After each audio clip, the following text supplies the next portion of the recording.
And today, we're looking at something really specific. Something that for me is not theoretical, it has flesh and blood. Something for me is not an idea, it has names and faces.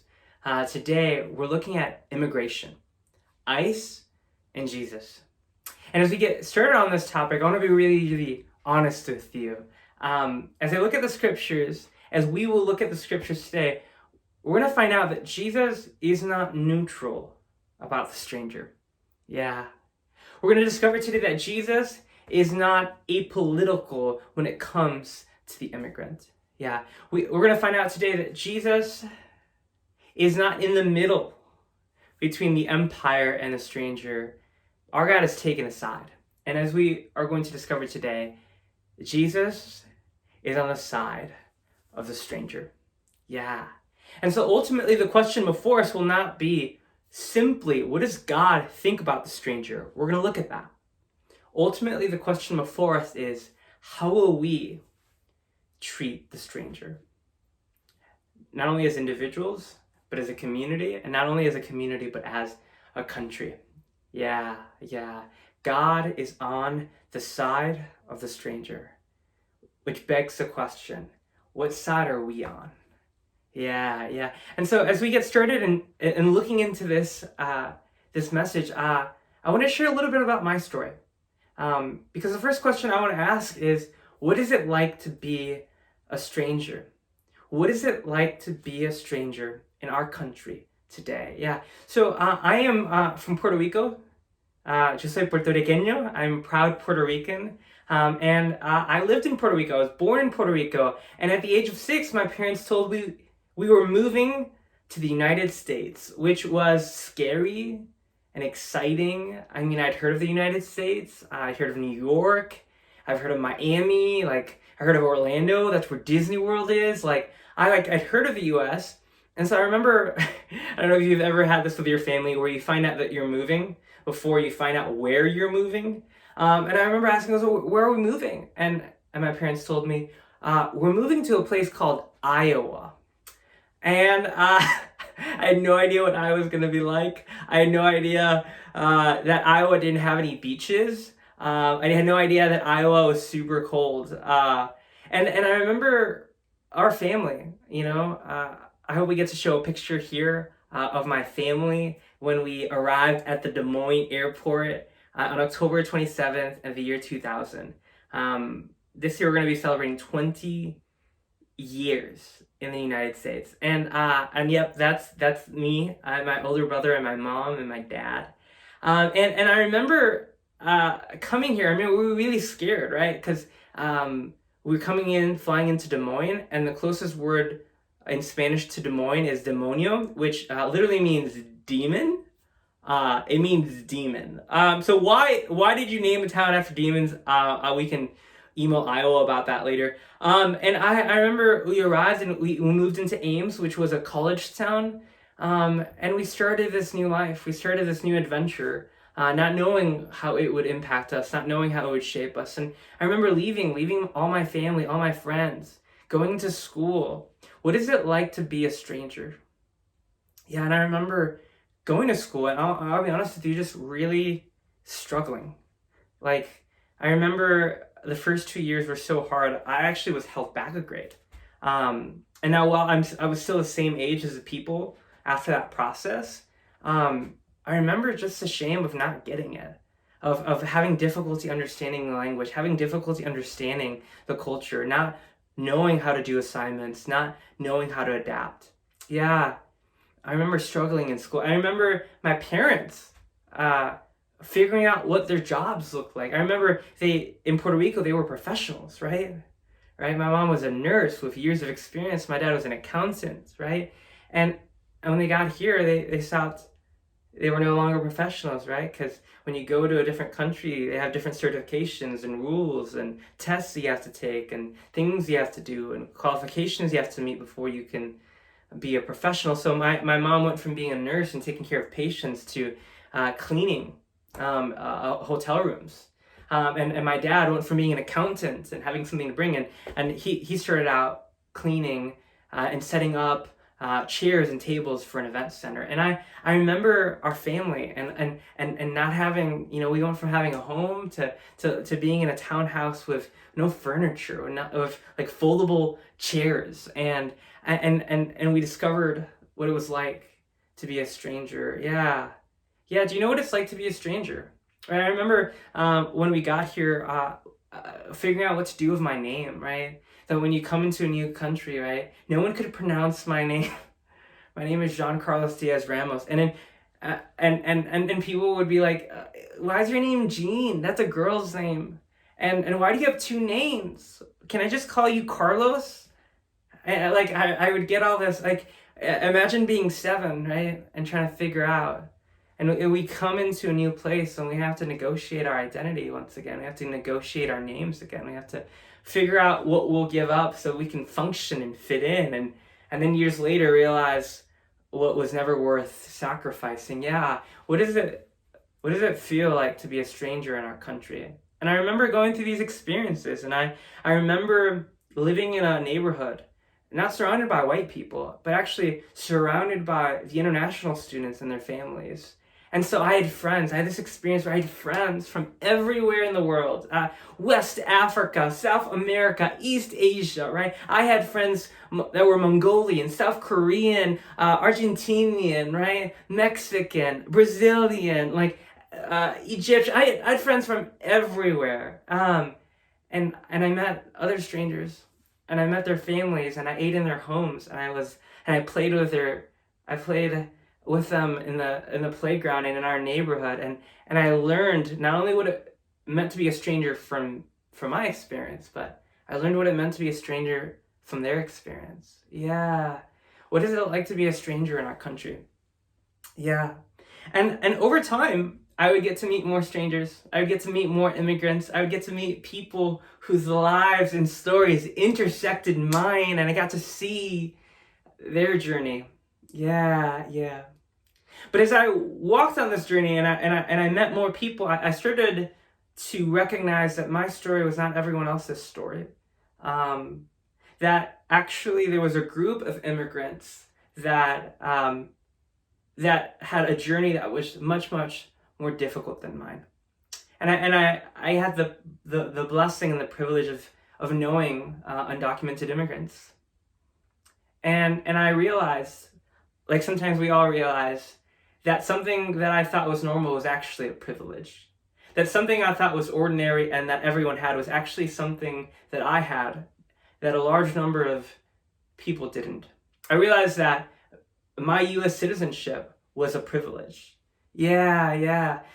Just a quick history lesson. Thanks to colonialism. Yeah, colonialism.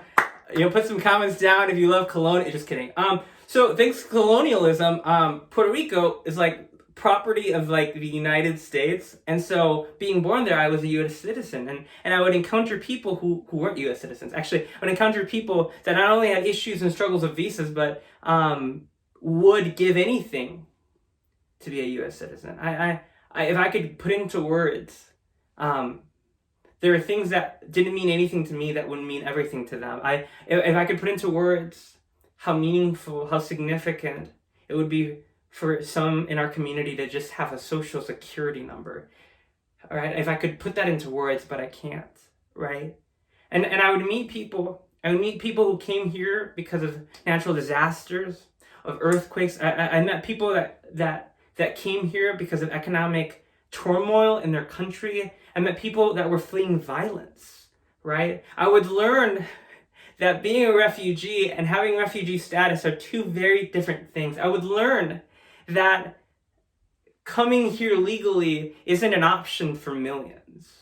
Yeah, I would learn about visa programs and people that came here legally that live in constant fear of their visa expiring and not being renewed. And I would meet people, and I would have something happen in my heart where it went from being a theory to being a person. It went from being an idea or a policy and it having a name, right? I would encounter people, right?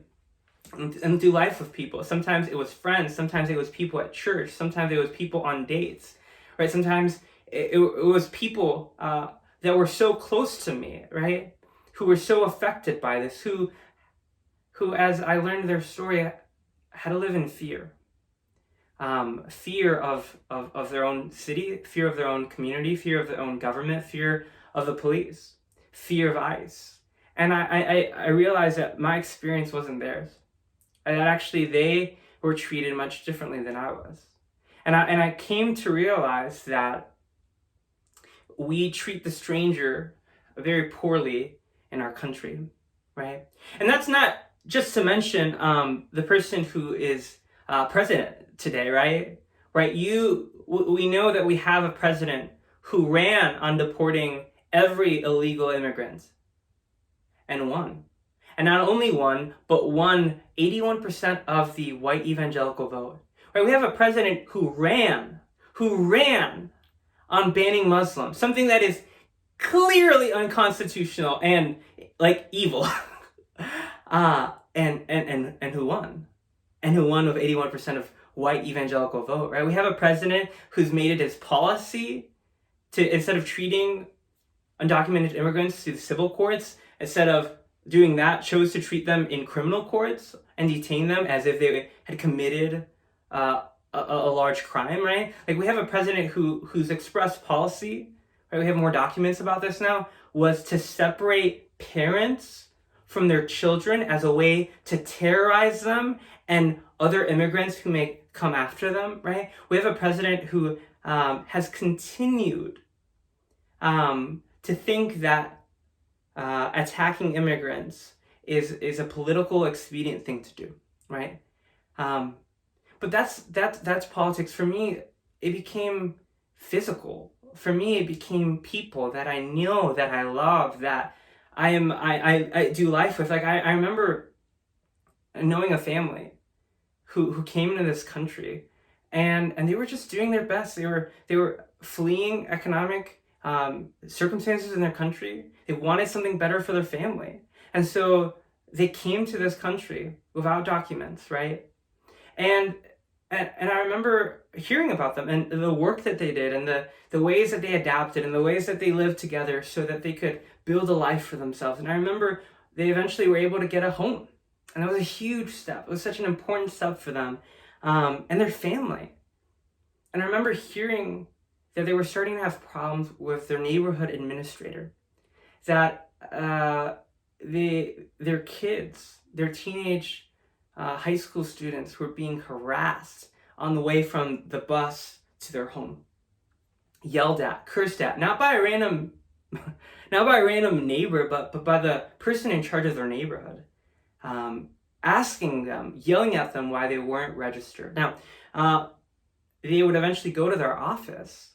Yeah, they would go to the office to try to fix that, right? Because they had bought the home and they had registered it under a different family member's name, and so they, according to this neighborhood's rule, they had to get registered in that neighborhood. So they're like, okay, we'll do that. Absolutely. What do you need? And so the administrator asked for their documents, their passports, their IDs from their country. And so they willingly give, right? They willingly provide so that they can be okay, so they can be in the right standing.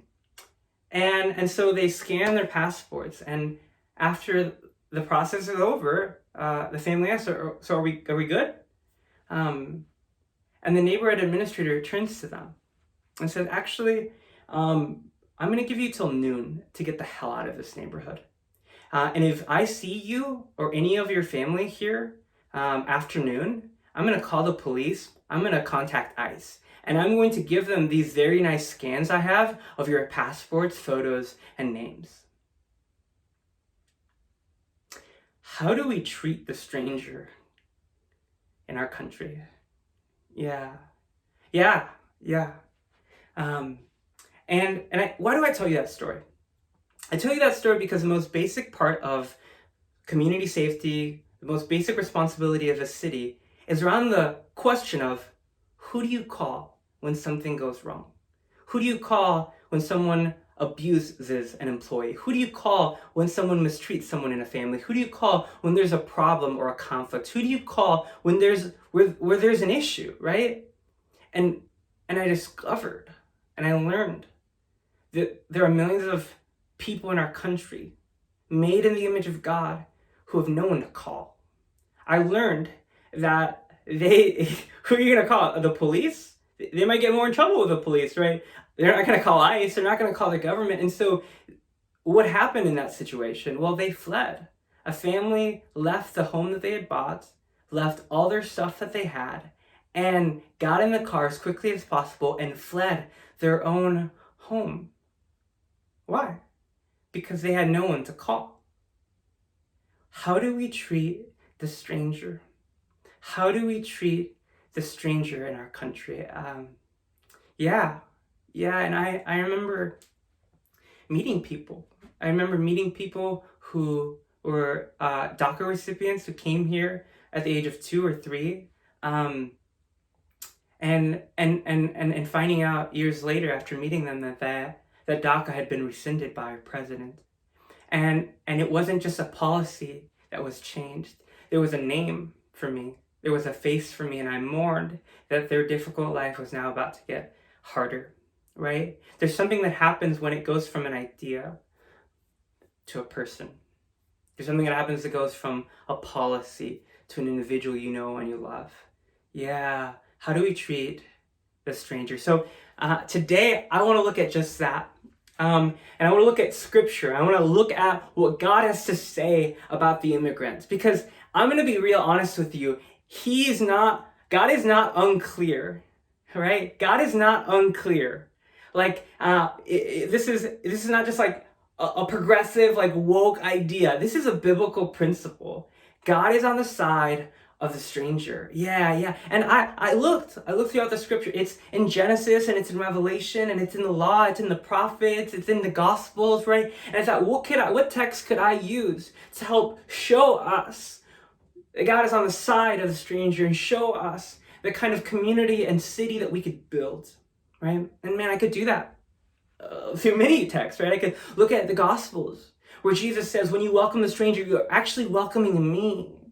And when you reject the stranger, you're not rejecting someone from Guatemala. You're rejecting Jesus Christ. Yeah. Or with the epistles that say, don't forget to be hospitable to the stranger, right? For by doing so, some have even entertained angels, saying like, actually, when you love and take care of the stranger, some of you will find yourself not just giving, but receiving something. Yeah. It's not just you have something to give them. Actually, you have something to learn from them. You have something to gain from their experience and their journey. Yeah. So we can look at Revelation where there's a city that's filled with people, right? A new city filled with people from every tribe and every tongue and every nation and every people, yeah. But today, I don't want to do that. Today, I want to look at everybody's favorite book of the Bible. I'm talking about Leviticus, hashtag Leviticus. If you love Leviticus, just in the comments, just Leviticus, No, I'm just like, I want to talk to you about Leviticus. Why? Because I think Leviticus is like a double slap to the face, right? I think Leviticus is a statement because why does a book written 2,500 years ago, more woke, more progressive, more radical than the United States in the year 2020? Why is Leviticus more progressive than we are right now? Yeah, and I want to look at that. Now, just a quick pro tip on using the Bible. So there's a New Testament and there's the Old Testament. Now, they're not the same, right? Like, we find out that the Old Testament is described as a shadow of something greater, right? A shadow of something greater. It points to something greater. It's good, right? We can still see some of God in the Old Testament for sure, but it's incomplete. It's a shadow, right? You can see some of the shapes. It's a little fuzzy, but it's ultimately pointing to something greater because the law is actually a shadow to something greater. And that greater thing, the flesh and blood thing it's pointing to, is Jesus. So if we want to know what love looks like, if we want to know what God looks like, we look at Jesus. But the Old Testament is still a shadow. So again, we're going to be looking at a chapter, right, that has some really amazing thoughts about this. And yet, there are some things in the Old Testament we no longer do, right? Most of Leviticus is about like ceremonies and animal sacrifices, and we don't do that anymore. It's not that we don't do it because we're cherry picking.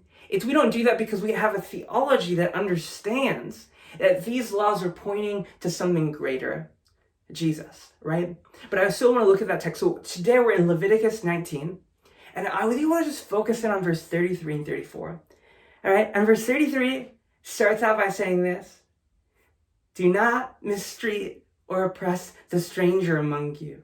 Yeah, right? But rather treat the stranger as you would treat the native born. Some translations say, as you would treat your own citizens. Yeah. And then it goes further and says, love the stranger as yourself. And then it gives us the reason. Yeah. It gives us the reason. And what I find fascinating is that most of the rules in the book of Leviticus end with just a statement, I am the Lord your God. Do you want to know the reason? Because I told you. Because I'm God. And this one definitely has that, right? Like you're going to find it, but it also, God gives us a reason, which I think is going to center our time together. For you were strangers in Egypt.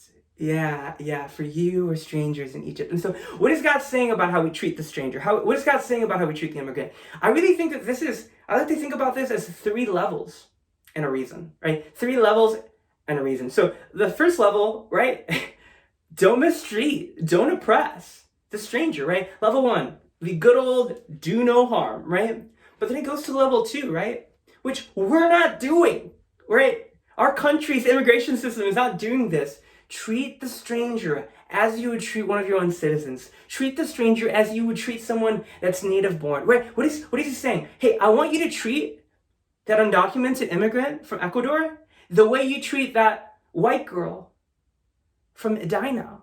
I want you to treat, hear me out here. I want you to treat that teenage son from Mexico like you treat that teenage son from Maple Grove, right? I want you to treat them the same. So the next level is not, don't just harm them, but treat them the same, right? And that's level 2. And then we go into level 3, which is, and love them as yourself, right? This is a comprehensive look at how we should treat the stranger. Because God has always been on the side of the stranger. But what's beautiful about this passage is that it gives us a reason. For you were strangers in Egypt. And what's interesting about the book of Leviticus is that it was written over actually a course of 200 years. So, yes, there was a portion of people that would have read this book that had been in Egypt, that knew what slavery was like, that knew what oppression was like, that knew what pain and mistreatment for hundreds of years was like. Yeah, there was a number of people who knew Egypt, who were in Egypt and had that experience. But the majority of people who would read this book, both in the writing of it and in the use of it in Israel, would be people who had never been to Egypt. Which then begs the question, if the majority of people who would hear this aren't affected by it, why would God say it? Yeah, because there's actually a collective memory that the Jewish people had, right? Right? What happened to Egypt may not have been their story individually, but was still their story, right? What happened in Egypt might not have been their unique experience, but were their unique experience, this collective memory that we have. And then we've rejected that as Americans, right?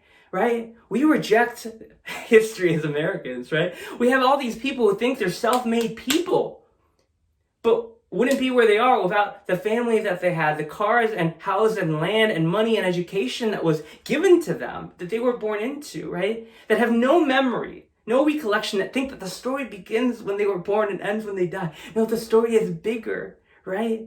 Even though the Jewish people had not all been in Egypt, they were strangers in Egypt. They could connect to the story as well. And right, we have people who say, no, but this is my land. Friends, we're on stolen land, right? We have people who say, but they came here illegally. How many treaties were broken for you to be able to be here? How much lying and stealing and killing had to happen for you to have what you have? And you have the audacity to treat the stranger that way. So ultimately, God is saying, you are strangers in Egypt, right? That if we look at our modern context, right, you're either a Native American or your family is an immigrant family, right? You either come from a line that is immigrant, or you're an indigenous person, right? Right? He's actually, God is inviting us. Jesus is inviting us into a collective memory. Yeah, there are no self-made people. There are only handmade people made by the hands of God. And they're all worthy of love, and they're all worthy of welcome. Yeah, God is on the side of the stranger. But I also think it's not just a collective memory that we're being invited into. We're actually being invited into a personal, radical empathy, right? For you are strangers in Egypt. What's your Egypt, friend? What's your Egypt? What's your place of marginalization? What's that identity that was marginalized and mistreated? What's that season, that moment, that experience that we have that grounds us so that we can love the stranger as ourselves, right? What's that experience? Because yes, you're right. Some of us know what immigration is like, know what the immigration system is like, know what dealing with visas is like. Yeah, some of us have that unique experience. But all of us may have an experience of marginalization. And it's when we tap into that we realize how we can love the stranger. And the spiritual principle here is really, really important, because the inverse of this scares me, right? The inverse of this reality is that the farther we get away from Egypt, the more likely we are to recreate Egypt in the lives of others. The farther we get away from the point of our marginalization, the easier somehow it becomes to marginalize others.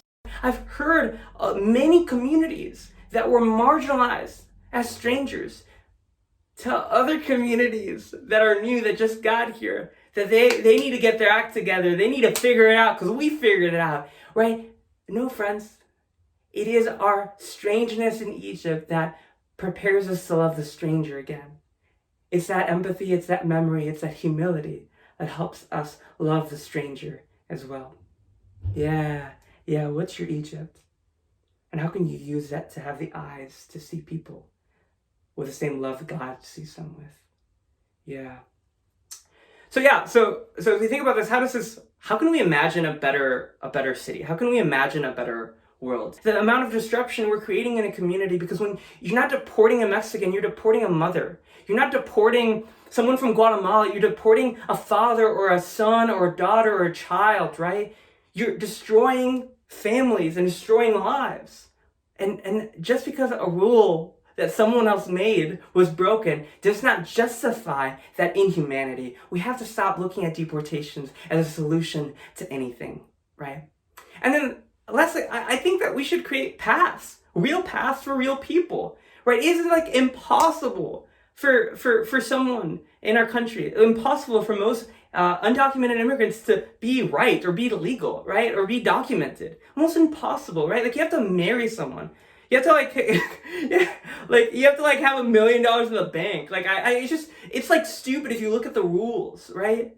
And we're just saying we want real paths for people. So a real path for citizenship for people who have been here for years, who are critical parts of our community, to a real path for residency for people who have been here for a short amount of time, but need to be able to have a driver's license or a state ID. Do you know how many undocumented immigrants are afraid to even drive their car?